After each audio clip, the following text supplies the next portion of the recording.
নমস্কাৰ ছাত্ৰীসকল, আশা কৰিছোঁ তোমালোক সকলোৱে ভালে আছা। তোমালোকৰ 603 যিখন ছ'চিয়লজি অফ ইণ্ডাষ্ট্ৰী এই পেপাৰখন মই পঢ়াম। এবাৰ তোমালোকৰ লগত মই আলোচনা কৰিম উক্ত পেপাৰখন। ইতিমধ্যে তোমালোকে চাগে পেপাৰখনত কি কি পঢ়িব লাগিব তাৰ চিলেবাছ নিশ্চয় সংগ্ৰহ কৰিছা, আৰু মই আশা কৰিছোঁ বাকীখিনি যিখিনি পেপাৰ আছে সেইখিনিও ক্লাছ তোমালোকৰ হৈ আছে। আৰু আজি প্ৰথম ক্লাছ হিচাপে মই তোমালোকৰ লগত এই ছ'চিয়লজি অফ ইণ্ডাষ্ট্ৰী যিখন 603 যিখন পেপাৰ আছে সেইখনত কি কি বিষয় আলোচনা কৰিব লাগিব, কি কি বিষয় আমি পঢ়িব লাগিব, এইখিনি বিষয়ে এটা থুলমূল আভাস তোমালোকক দিবলৈ লৈছোঁ। প্ৰথমতে যিটো এই পেপাৰখনৰ অবজেক্টিভছ আছে, ইয়াত অবজেক্টিভছত কৈছে যে this course aims at providing a theoretical knowledge on sociology of industry. Theoretical knowledge will enable a student to understand the social structure of industry and its practical aspects. মানে যিটো আমাৰ ছ'চিয়লজি অফ ইণ্ডাষ্ট্ৰী বুলি যিটো সমাজতত্বৰ যিটো branch আছে, সমাজতত্বৰ এই নিৰ্দিষ্ট শাখাটোৰ বিষয়ে তোমালোকে ইয়াতে এটা থুলমূল আভাস দিব। আৰু লগতে যিটো আন এটা যিটো ইয়াৰ ইণ্ডাষ্ট্ৰীৰ লগত বা ছ'চিয়লজি অফ ইণ্ডাষ্ট্ৰী পেপাৰখনৰ এটা অন্যতম বেছিক কনচেপ্ট যিটো ছ'চিয়েল ষ্ট্ৰাকচাৰ অফ ইণ্ডাষ্ট্ৰী, এই বিষয়ে তোমালোকক বিতংভাৱে আলোচনা কৰিবলৈ ইয়াতে বিচৰা হৈছে। তোমালোকে পূৰ্বৰ পেপাৰসমূহৰ দৰে এই পেপাৰখনতো তোমালোকৰ এবাৰ 5টা ইউনিটেই আছে, আৰু প্ৰথম যিটো ইউনিট আছে সেইটোতে আমি চাব লাগিব definition of industry, meaning of industrialisation, pre industrial society, industrial society and its systems. তাৰমানে যিহেতু এখন ছ'চিয়লজি অফ ইণ্ডাষ্ট্ৰী বুলি কৈছে, গতিকে ছ'চিয়লজি অফ ইণ্ডাষ্ট্ৰী বিষয়ে আলোচনা কৰিবলৈ যাওঁতে আমি ইণ্ডাষ্ট্ৰীনো কি হয়, ইণ্ডাষ্ট্ৰী বুলিলে কি বুজা হয়, সেই ইণ্ডাষ্ট্ৰীক আমি ছ'চিয়লজিকেলি আলোচনা কৰিব লাগিব। আৰু লগতে তোমালোকে ইতিমধ্যে এটা কনচেপ্ট পাই আহিছা যিটো ইণ্ডাষ্ট্ৰিয়েলাইজেশ্যন বুলি কোৱা হৈছে। সেই ইণ্ডাষ্ট্ৰিয়েলাইজেশ্যনৰ মিনিঙো এই ক্ষেত্ৰত আমি চাব লাগিব। গতিকে meaning of industry and meaning of industrialisation, এই দুইটা বস্তু আমি পেপাৰখনত আলোচনা কৰিব লাগিব। আৰু তোমালোকৰ খুব অতিকে চিনাকি দুখন ছ'চাইটিৰ বিষয়ে এটা চাব লাগিব। এখন হ'ল প্ৰি ইণ্ডাষ্ট্ৰিয়েল ছ'চাইটি আৰু আনখন হ'ল সেই ইণ্ডাষ্ট্ৰিয়েল ছ'চাইটি। তোমালোকে মোৰ যিমান দূৰ মোৰ মেমৰিয়ে কয়, তোমালোকে ইতিমধ্যে এই দুখনৰ সমাজৰ বিষয়ে তোমালোকে ক'ৰবাত নহয় ক'ৰবাত আলোচনা কৰিছা। প্ৰি ইণ্ডাষ্ট্ৰিয়েল ছ'চাইটি বুলি ক'লে কি বুজা যায়, what are its features or what are its characteristics, আৰু ইয়াৰ যিটো ছ'চিয়েল যিটো ছিষ্টেম আছে এই ছিষ্টেমটো কেনেকুৱা, লগতে ইণ্ডাষ্ট্ৰিয়েল ছ'চাইটিৰ মিনিং, ইয়াৰ যিখিনি কেৰেক্টাৰিষ্টিক্স আছে, ইয়াৰ যিটো ছ'চিয়েল ছিষ্টেম আছে, এইখিনি বিষয়ে আমি ইয়াতে চাব লাগিব। আনহাতে the emergence and development of industrial sociology, ইয়াৰ ইমাৰ্জেঞ্চটো কেনেকৈ আছিলে আৰু ইয়াৰ ডেভেলপমেণ্টটো কেনেকুৱা আছে, ইয়াৰ উৎপত্তি আৰু লগতে ইয়াৰ বিকাশ, আমি এইখিনি ডিটেইলছ আলোচনা কৰিম পাছত পৰৱৰ্তী ক্লাছসমূহত। এইখিনি বিষয়ে আমাৰ ইণ্ডাষ্ট্ৰিয়েল ছ'চিয়লজি এটা as a branch of general sociology, এইটো ক'ত, ইয়াৰ ইমাৰ্জেঞ্চটো কেনেকৈ হৈছিল, who is the father of sociology, who has developed this special branch of sociology, and how it has developed from its emergence, এইখিনি বিষয়ে আমি কি কৰিব লাগিব, ইয়াতে আলোচনা কৰিব লাগিব। আনহাতে লগতে এই চেপ্টাৰটোতে তোমালোক আৰু দুটামান বস্তু ইয়াতে দিছে, সেইকেইটা হৈছে যে relationship between industrial sociology and other social sciences. আমি ইতিমধ্যে sociology and other social sciences যেনে হিষ্ট্ৰী, ইকনমিক্স, পলিটিকেল চায়েন্স, এন্থ্ৰপ'লজি, এনেধৰণে আমি ছ'চিয়লজিক আমি ইয়াৰ ইণ্টাৰ ৰিলেশ্যনশ্বিপ কেনেকুৱা এইখিনি বিষয়ে আলোচনা কৰিলোঁ। কিন্তু in this case or in this paper we have to discuss or we have to analyze the relationship between industrial sociology and other social sciences. Another, the task of industrial sociology. What are the importance or what are the task of industrial sociology? Industrial sociology কি কাম কৰে, এইখিনি বিষয়ে আমি ইয়াতে আলোচনা কৰিব লাগিব। আনহাতে কৈছে মডাৰ্ণ ইণ্ডাষ্ট্ৰিয়েল মেন, আধুনিক যিটো ঔদ্যোগিক যিসকল লোক আছে, আমি বিশেষকৈ আমি ইয়াত উদ্যোগ ক্ষেত্ৰত জড়িত হৈ থকা শ্ৰমিকসকলৰ বিষয়ে আমি চাব লাগিব, বা উদ্যোগ ক্ষেত্ৰত জড়িত শ্ৰমিক বা অন্যান্য যিসকল মেনেজাৰিয়েল ক্ষেত্ৰত থকাই হওক বা মেনেজাৰ লেভেলত থকাই হওক বা অন্যান্য শ্ৰমিক লেভেলতে হওক ইণ্ডাষ্ট্ৰীৰ লগত জড়িত লোকসকলৰ বিষয়ে আমি ইয়াত চাব লাগিব। লগতে কৈছে growth of modern industry, impact of industrialisation, আৰু আধুনিক যিখিনি উদ্যোগ আছে এই উদ্যোগসমূহৰ বিকাশ, তাৰমানে যিটো ইণ্ডাষ্ট্ৰিয়েলাইজেশ্যন। লগতে কৈছে ইম্পেক্ট অফ ইণ্ডাষ্ট্ৰিয়েলাইজেশ্যনে কি কি প্ৰভাৱ পেলাইছে আমাৰ। আমি জানো যে industrialisation has impact that on some social aspect. Suppose আমি এডুকেশ্যনৰ ক্ষেত্ৰত আমি দেখিছোঁ যে পৰিয়ালৰ ক্ষেত্ৰত দেখিছোঁ, ইকনমিক ক্ষেত্ৰত দেখিছোঁ, ইয়াৰ যথেষ্ট ইম্পেক্ট আছে, ইয়াৰ যথেষ্ট প্ৰভাৱ আছে। What are the impact of industrialization? We have to discuss about this also. আমি এইখিনি বিষয়ে আমি ইয়াতে আলোচনা কৰিব লাগিব। ইউনিট 2ত তোমালোকৰ কৈছে যে work in modern society, আধুনিক সমাজত কাম কৰ্ম, এইখিনি আমি চাব লাগিব। Meaning of organisation, what is organisation. Organisation আমি বিভিন্ন অৰ্গেনাইজেশ্যনৰ নাম আমি পাই আহিছোঁ, বিভিন্ন অৰ্গেনাইজেশ্যনৰ বিষয়ে আমি জানো। এতিয়া কথাটো হ'ল যে আমি অৰ্গেনাইজেশ্যনৰ বিষয়ে জানিলে নহ'ব, বিভিন্ন অৰ্গেনাইজেশ্যন নাম শুনিলে নহ'ব।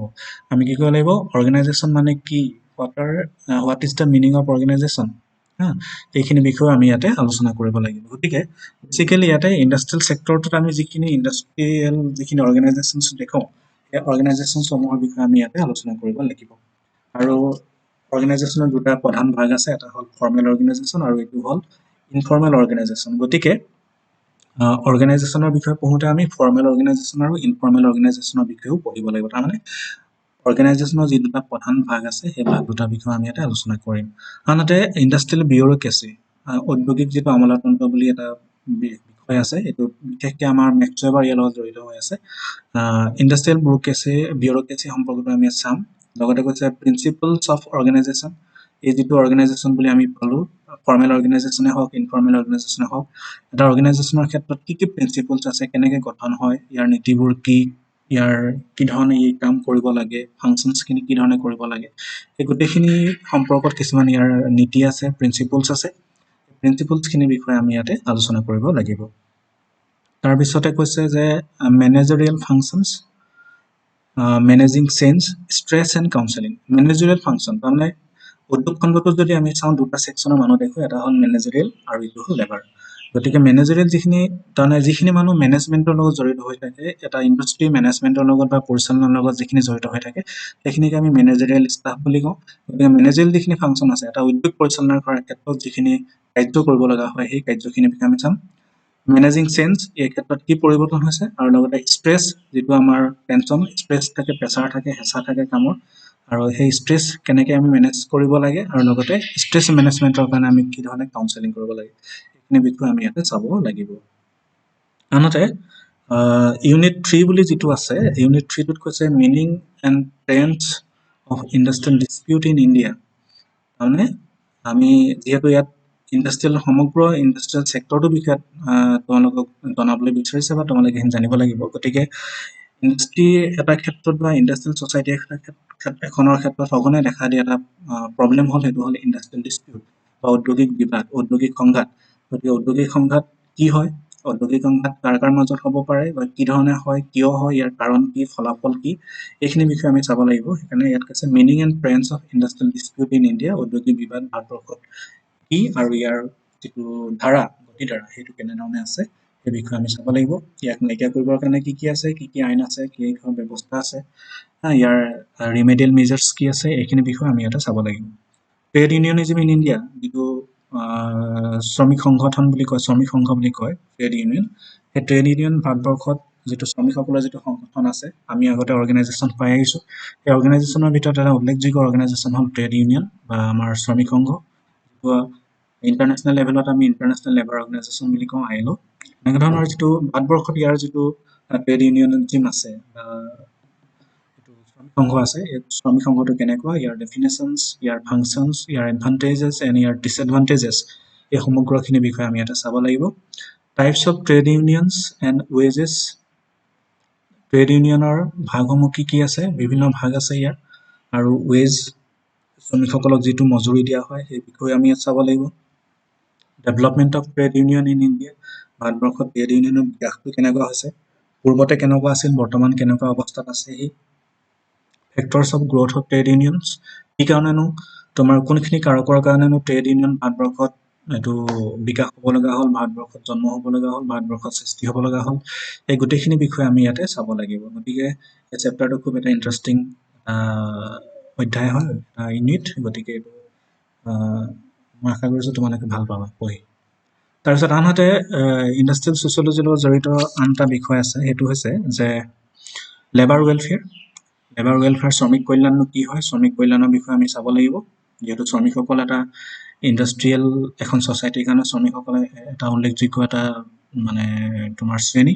গতিকে শ্ৰমিকসকল নহ'লেতো আমি এটা ইণ্ডাষ্ট্ৰিৰ কথা কল্পনা কৰিব নোৱাৰোঁ। গতিকে সেই শ্ৰমিকসকলৰ কল্যাণৰ কাৰণে কি কি ব্যৱস্থা আছে বা শ্ৰমিক কল্যাণ কি সেই বিষয়ে আমি ইয়াত পঢ়াটো বা ইয়াত আলোচনা কৰাটো প্ৰয়োজন আছে। গতিকে লেবাৰ ৱেলফেয়াৰ বুলি এটা তেওঁলোকৰ চেপ্টাৰ দিছে, এটা ইউনিট দিছে। আৰু লেবাৰ ৱেলফেয়াৰ বুলি লিখিলে কি বুজা হয় আৰু ইয়াৰ পৰিসৰটো কেনেকুৱা, স্কোপটো কেনেকুৱা, আৰু ক্লাছিফিকেশ্যন লেবাৰ ৱেলফেয়াৰ যিখিনি কাম আছে, ধৰা লেবাৰ ৱেলফেয়াৰিটিভ যিখিনি কাৰ্য আছে, কল্যাণমূলক যিখিনি কাৰ্যাৱলী আছে, সেই কাৰ্যাৱলীসকলক আমি কি ধৰণে শ্ৰেণীকৰণ কৰিব পাৰোঁ, ইয়াৰ ক্লাছিফিকেশ্যন কেনেকৈ কৰা হয়, এইখিনি বিষয়ে আমি চাম। লগতে ইয়াৰ এইমছ কি হয়, কি লক্ষ্য আছে, শ্ৰমিক কল্যাণৰ কিবা প্ৰয়োজনীয়তা আছেনে ভাৰতবৰ্ষত, এই গোটেইখিনি বিষয়ে আমি ইয়াতে চাম। লগতে কৈছে origin of labour welfare activities, কি ধৰণে ইয়াৰ হিষ্ট্ৰীটো কেনেকুৱা, লেবাৰ ৱেলফেয়াৰ এক্টিভিটিজ ভাৰতবৰ্ষত কেনেকৈ সৃষ্টি হ'ল, এইখিনি বিষয়ে আমি চাম। Welfare activities undertaken by the government of India, ভাৰত চৰকাৰে শ্ৰমিকসকলৰ কল্যাণৰ কাৰণে কি কি কাৰ্যাৱলী, কি কি মানে কাৰ্য ব্যৱস্থা গ্ৰহণ কৰিছে, সেইখিনি চাব লাগিব। লগতে কৈছে agencies for labour welfare, labour welfare বা শ্ৰমিক কল্যাণৰ কাৰণে কোনখিনি প্ৰতিনিধি আছে, এজেঞ্চি আছে। আমি জানো চেণ্ট্ৰেল গভৰ্ণমেণ্ট এটা এজেঞ্চি হ'ব পাৰে, ষ্টেট গভৰ্ণমেণ্ট এটা এজেঞ্চি হ'ব পাৰে, লেবাৰ অৰ্গেনাইজেশ্যন এটা এজেঞ্চি হ'ব পাৰে, বা তোমাৰ এইটো NGOসকল এটা এজেঞ্চি হ'ব পাৰে। গতিকে এনেধৰণৰ যিখিনি এজেঞ্চিজ আছে, এই এজেঞ্চিসমূহৰ বিষয়েও আমি ইয়াতে আলোচনা কৰিম। আৰু লগতে এই ক্ষেত্ৰত আৰু এখন ইণ্ডাষ্ট্ৰিয়েল ছেক্টৰটোৰ লগত জড়িত এখন উল্লেখযোগ্য আইন আছে, সেইখন হ'ল ফেক্টৰিজ এক্ট 1948। আৰু ফেক্টৰিজ এক্টত 1948ৰ যিখন কাৰখানা আইন আছে বা যিখন ফেক্টৰী এক্ট আছে, সেই ফেক্টৰী এক্টখনত লেবাৰ ৱেলফেয়াৰৰ কাৰণে কি কি ব্যৱস্থা গ্ৰহণ কৰিছে, কি কি প্ৰভিজনছ আছে, তেওঁলোকৰ ৱৰ্কিং আৱাৰ্ছ কেনেকুৱা, তেওঁলোকৰ সুবিধা কি কি দিব লাগিব, কাম কৰি থাকোঁতে কি সুবিধা দিব লাগিব, কাম কৰি নাথাকিলে কি সুবিধা দিব লাগিব, এনেকুৱা ধৰণৰ বিভিন্ন প্ৰভিজনছ তোমাৰ ফেক্টৰিজ এক্ট 1948ত আছে। গতিকে লেবাৰ ৱেলফেয়াৰ এই কনচেপ্টটো আলোচনা কৰোঁতে আমি ফেক্টৰী এক্টত কি কি প্ৰভিজন আছে সেইখিনি বিষয়ে আলোচনা কৰিব লাগিব। তাৰপিছত আহিলে labour welfare fund, labour welfare কাৰণে ক'ৰ পৰা পইচা আহিব, ফাণ্ডটো ক'ৰ পৰা আহিব, কি কি ফাণ্ড কেনেধৰণে নিৰ্ধাৰণ কৰিব লাগিব। Labour welfare activities in railways, আমি স্পেচিফিকেলি ৰেলৱেজ যিখিনি লেবাৰ আছে, ৰেলৱে ছেক্টৰটো যিখিনি লেবাৰ আছে, সেইখিনিৰ কাৰণে লেবাৰ ৱেলফেয়াৰ বা তেওঁলোকৰ ৱেলফেয়াৰ এক্টিভিটিজ কি কি আছে সেইখিনি চাব লাগিব। আৰু লগতে কৈছে যে labour welfare activities in port আৰু ছ'চিয়েল ছিকিউৰিটি মেজাৰ্ছ, তাৰমানে ৰেলৱেজ যিখিনি ৱৰ্কাৰ্ছ আছে বা পৰ্টত জড়িত যিখিনি পৰ্ট ৰিলেটেড যিখিনি তোমাৰ লেবাৰ্ছ আছে বা শ্ৰমিক আছে, সেই শ্ৰমিকসকলৰ কাৰণে কি কি ৱেলফেয়াৰ এক্টিভিটিজ আছে সেইখিনি বিষয়ে আমি স্পেচিফিকেলি চাম। লগতে কৈছে যে ছ'চিয়েল ছিকিউৰিটি মেজাৰ্ছ, তাৰমানে লেবাৰ ৱেলফেয়াৰৰ লগত জড়িত আন এটা কনচেপ্ট ছ'চিয়েল ছিকিউৰিটি মেজাৰ্ছ, তেওঁলোকৰ নিৰাপত্তাৰ কাৰণে, তেওঁলোকৰ ছিকিউৰিটিৰ কাৰণে কি কি ব্যৱস্থা আছে, এইখিনি বিষয়ে আমি ইয়াতে আলোচনা কৰিম। তাৰপিছত আৰু একেবাৰে যিটো শেষৰ যিটো ইউনিট আছে, সেইটোত কৈছে ইণ্ডাষ্ট্ৰি এণ্ড ছ'চাইটি, উদ্যোগ আৰু সমাজ। আৰু এইটো ক্ষেত্ৰত বিশেষকৈ আমি ইণ্ডাষ্ট্ৰিয়েলাইজেশ্যন বা ইণ্ডাষ্ট্ৰিয়ে সমাজত কি প্ৰভাৱ পেলাইছে এইখিনি বিষয়ে আমি বিশেষকৈ আলোচনা কৰিব লাগিব। আৰু ইয়াতে দিছে যে সেইকাৰণে কৈছে ইণ্ডাষ্ট্ৰি এণ্ড দ্য ফেমিলি, পৰিয়াল ব্যৱস্থাত ইণ্ডাষ্ট্ৰিৰ প্ৰভাৱ কি, কেনেধৰণে ই প্ৰভাৱ পেলাইছে, এইটো চাব লাগিব। ইয়াৰ কিবা পৰিৱৰ্তন হৈছে নেকি ইণ্ডাষ্ট্ৰিয়েলাইজেশ্যন হৈ যোৱাৰ পাছত বা ইণ্ডাষ্ট্ৰিয়েল ছেক্টৰটো ডেভেলপ হোৱাৰ ক্ষেত্ৰত হোৱাৰ পাছত পৰৱৰ্তী পৰ্যায়ত ফেমিলি ব্যৱস্থাত বা পৰিয়াল ব্যৱস্থাত কিবা পৰিৱৰ্তন আহিছে নে, এইখিনি চাম। আৰু লগতে কৈছে যে ইণ্ডাষ্ট্ৰি এণ্ড এডুকেশ্যন, আমি শিক্ষা ব্যৱস্থাত কি পৰিৱৰ্তন আহিছে সেইটো আমি চাম, ইণ্ডাষ্ট্ৰিয়ে কি পৰিৱৰ্তন আনিছে বা কিবা প্ৰভাৱ পেলাইছে নেকি। লগতে কৈছে ইণ্ডাষ্ট্ৰি এণ্ড ছ'চিয়েল ষ্ট্ৰেটিফিকেশ্যন, ইণ্ডাষ্ট্ৰিয়েল ছেক্টৰটোৰ লগত বা ইণ্ডাষ্ট্ৰিয়েল ছ'চাইটি এখনত বিশেষকৈ কি ধৰণে সামাজিক স্তৰীকৰণটো হৈ থাকে। আমি দুটা ছেকশ্যন আমি প্ৰথমতে পালোঁৱে যে লেবাৰ এণ্ড এইটো তোমাৰ মেনেজিয়েল যিটো ছেকশ্যন আছে, লেবাৰ ক্লাছ এণ্ড মেনেজিয়েল ক্লাছ বুলি যিটো আছে। গতিকে দুটা আমি লেয়াৰ পালোঁ বা দুটা ষ্ট্ৰেটা পালোঁ, দুটা শ্ৰেণী পালোঁ। গতিকে ইণ্ডাষ্ট্ৰিয়েল ছ'চাইটি এখনত তাৰমানে ছ'চিয়েল ষ্ট্ৰেটিফিকেশ্যন ব্যৱস্থাটো কেনেকৈ, এই বিষয়েও আমি চাম। লগতে কৈছে ইণ্ডাষ্ট্ৰি এণ্ড এণ্টাৰপ্ৰেনিয়ৰশ্বিপ, আৰু যিটো উদ্যোক্তাসকল থাকে এণ্টাৰপ্ৰেনিয়ৰশ্বিপ, ইণ্ডাষ্ট্ৰিয়ে কেনেধৰণে এণ্টাৰপ্ৰেনিয়ৰশ্বিপ ডেভেলপমেণ্টত সহায় কৰে। লগতে কৈছে industrial policy in India, industrial ছেক্টৰটো ডেভেলপমেণ্ট কৰাৰ কাৰণে, ইণ্ডাষ্ট্ৰিয়েল ছেক্টৰটো সুচাৰুৰূপে পৰিচালনা হ'বৰ কাৰণে ভাৰতবৰ্ষত কিছুমান পলিচি আছিলে, সেইখিনিক তোমাৰ ইণ্ডাষ্ট্ৰিয়েল পলিচি বুলি কোৱা হয়। গতিকে এই ইণ্ডাষ্ট্ৰিয়েল পলিচি ভাৰতবৰ্ষত যিখিনি আছে সেই পলিচিখিনিৰ বিষয়ে আমি চাম। আন এটা কৈছে problems of industrial development in north east India. আমাৰ স্পেচিফিকেলি আমাৰ নৰ্থ ইষ্টৰ হিচাপে আমি ইণ্ডাষ্ট্ৰিয়েল যিটো ছেক্টৰ আছে, সেই ইণ্ডাষ্ট্ৰিয়েল ছেক্টৰটো বা ইণ্ডাষ্ট্ৰিয়েলাইজেশ্যন ডেভেলপমেণ্টৰ ক্ষেত্ৰত কি কি প্ৰব্লেমছ আছে, লগতে ইয়াৰ কি কি প্ৰস্পেক্টছ আছে, এইখিনি বিষয়ে আমি ইয়াতে আলোচনা কৰিম। গতিকে মই আশা কৰিছোঁ এই পেপাৰখন তোমালোকে পঢ়ি নিশ্চয় ভাল পাবা, আৰু বৰ বিশেষ জটিলতা আছে বুলিও মই নাভাবোঁ। আমি সকলোখিনি ইয়াতে আলোচনা কৰিম, আৰু গতিকে আজি আৰু বৰ বিশেষ আলোচনা নকৰোঁ। তোমালোকক মই কি কি বিষয় বা কোনখিনি বিষয় ইয়াতে পঢ়িব লাগিব বা আমি এইখন পেপাৰত চাব লাগিব, এইখিনিকে আজি মই ক'লোঁ।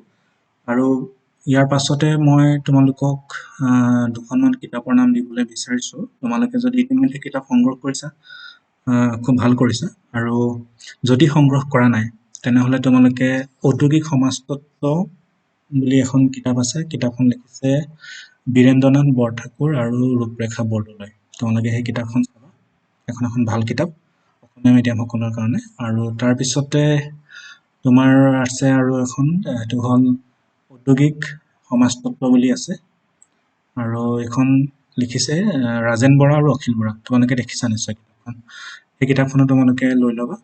তাৰপিছত আৰু দুৰ্গেশ্বৰ দলেৰ এখন কিতাপ আছিলে ঔদ্যোগিক সমাজতত্ব, সেইখন তোমালোকে চাব পাৰা, একেবাৰে সৰু কিতাপ, সেইখন লৈ ল'বা। আৰু এখন গিয়াছুদ্দিন আহমেদৰো এখন কিতাপ আছিলে, আগৰ পুৰণা কিতাপ এখন, গতিকে তোমালোকে সেইখিনি চাই ল'বা। আৰু ইংলিছ মিডিয়ামসকলৰ কাৰণে তোমাৰ R.N. শৰ্মাৰ এখন কিতাপ আছে, ইন্ট্ৰডাক্টৰী ইণ্ডাষ্ট্ৰিয়েল ছ'চিয়লজি, সেইখন চাবা।